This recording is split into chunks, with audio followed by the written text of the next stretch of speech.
জায়গা তো নাই, দুইজন দুইজন করে নাচো। তোমরা দুইজন আগে একটু বসো, ওরা একটু নাচুক, পরে ওরা বসবে, তোমরা নাচবে। এখন অনুমতি পেলে উলুধ্বনি দিতে হয় না? কি মায়েরা পূজায় যাবেন না? উলুধ্বনি কই, সবাই মিলে উলুধ্বনি।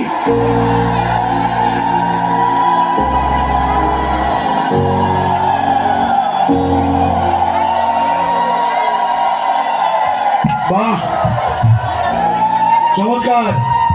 উলুধ্বনি তো দিয়েছেন, কিন্তু আর একজন এসে হাজির। তার নাম কি? কুটিলা, ননদিনী কুটিলা। কুটিলা এসে হাজির। কি বসো, এসো।